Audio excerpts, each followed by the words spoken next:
আসসালামু আলাইকুম, শাম্মিস কালেকশন আপনাদের স্বাগতম। আশা করি সবাই ভালো আছেন, সুস্থ আছেন।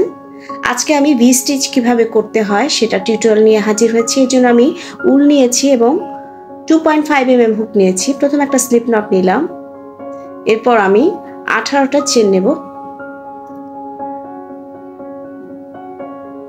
এবং অতিরিক্ত একটা চেন নেব। এমন একটা সংখ্যা নিতে হবে যেটাকে 3 দিয়ে ভাগ করা যায়। 3, 6, 18 আর অতিরিক্ত একটা চেন নিলাম। এখন আমি 4টা চেন স্কিপ করব। 1, 2, 3, 4। 4টা চেন স্কিপ করে পঞ্চম চেনে আমি একটা ডাবল ক্রোশেট নেব।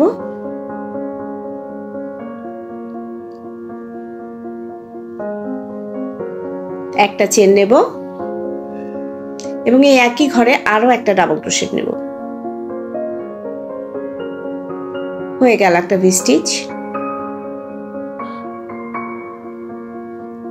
এরপর আমি 2টা চেন স্কিপ করে 3 নাম্বার চেনে আবার একটা ভি স্টিচ তৈরি করব। একটা ডাবল ক্রোশেট, একটা চেন, একটা ডাবল ক্রোশেট।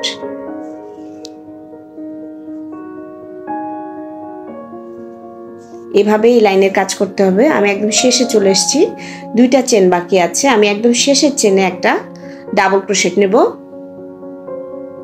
এটা পুরোটা করব না, 2টা লুপ টেনে বের করে নিয়ে এসেছি। এখন আমি আরেক কালার, নতুন আরেকটা কালার জয়েন করব। উলটা টেনে বের করে নিয়ে আসলাম এই 2 লুপ ধরে।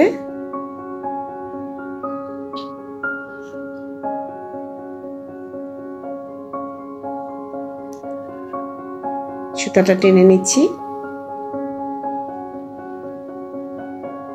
এরপর আমি 2টা চেন নেব। আপনারা চাইলে গিট দিয়ে নিতে পারেন, 2টা সুতা একসাথে ঘুরিয়ে নিলাম। এখন আমি যেই ভি স্টিচটা করেছিলাম এই চেন 1 স্পেসে আমি আরো একটা ভি স্টিচ করব। এই লাইনে প্রত্যেকটা ভি স্টিচের মাঝে একটা করে ভি স্টিচ হবে, অর্থাৎ একটা ডাবল ক্রোশেট, একটা চেন, একটা ডাবল ক্রোশেট।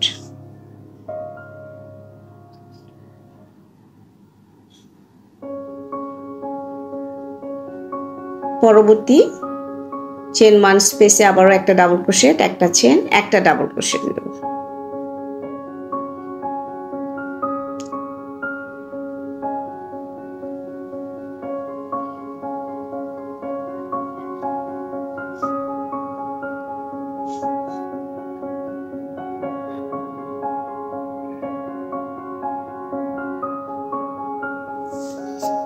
আমি কর্নারে চলে এসেছি।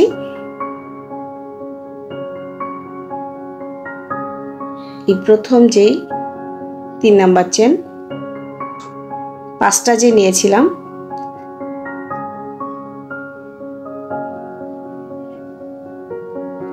এই চেনে সুতা ঘুরিয়ে নিয়ে আসলাম। 2টা লুপ হয়েছিল, একটা টেনে বের করে নিয়ে এসেছি। এখন আবার 2টা লুপ আছে, এর ভিতর দিয়ে আবার নতুন কালারের উল যোগ করলাম।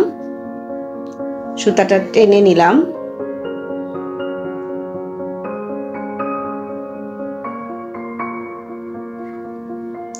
আবার একটা ডাবল ক্রোশেট, একটা চেন, একটা ডাবল ক্রোশেট। আমি এখন আর সুতা কাটবো না, কারণ আমি সুতা রিপিট করব। এই 2টা সুতা আমি একটু জয়েন দিয়ে দিচ্ছি, খুলে যাতে না যায়।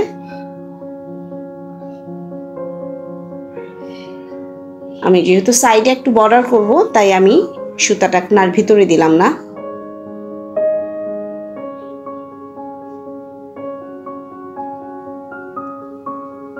একইভাবে ভি স্টিচ দিয়ে নেব এই লাইনেও।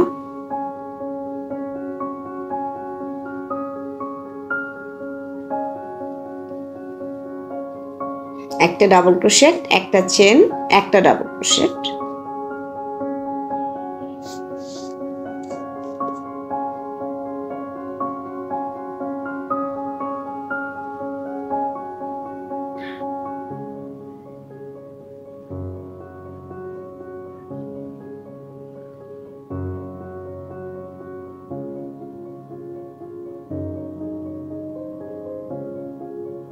আবারও কর্নারে চলে এসেছি।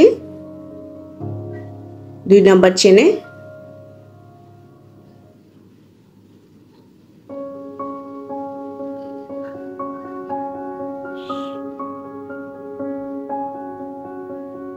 সুতা ঘুরিয়ে নিয়ে আসলাম, 2টা লুপ টেনে বের করে নিয়ে এসেছি। এখন আরো 2টা লুপ আছে।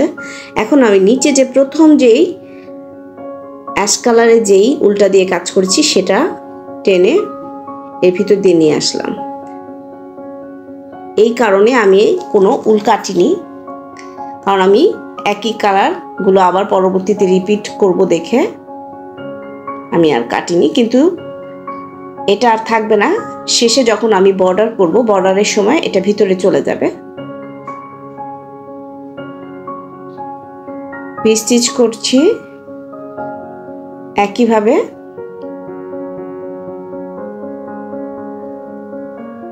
আরো কয়েক লাইনের কাজ আমি শেষ করব।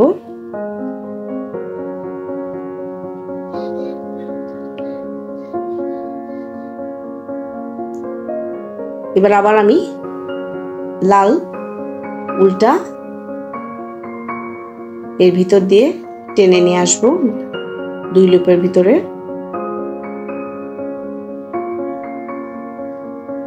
দুইটা চেন টাইট করে নিলাম একটু।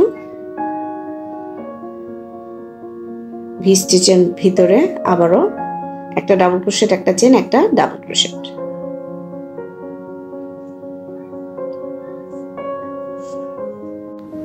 এই লাইনের কাজগুলো আমি শেষ করে একটু বর্ডার দিয়ে নিয়েছি। দেখেন কর্নারে যে 2টা করে চেন নিয়েছিলাম তার ভিতরে আমি 2টা করে হাফ ডাবল ক্রোশেট করেছি, হাফ ডাবল ক্রোশেট 2 চেনের মাঝে, এবং কর্নারে একদম কর্নারে 2টা হাফ ডাবল ক্রোশেট, একটা চেন, 2টা হাফ ডাবল ক্রোশেট করেছি। এবং এই যে ভি স্টিচগুলো এর ভিতরেও আমি 2টা করে হাফ ডাবল ক্রোশেট করেছি। হয়ে গেল আমার ভি স্টিচ প্যাটার্ন। আমার ভিডিওটা ভালো লাগলে একটা লাইক দেবেন প্লিজ। যারা এখনো সাবস্ক্রাইব করেনি সাবস্ক্রাইব করে পাশে থাকবেন। সবাই ভালো থাকবেন। আসসালামু আলাইকুম।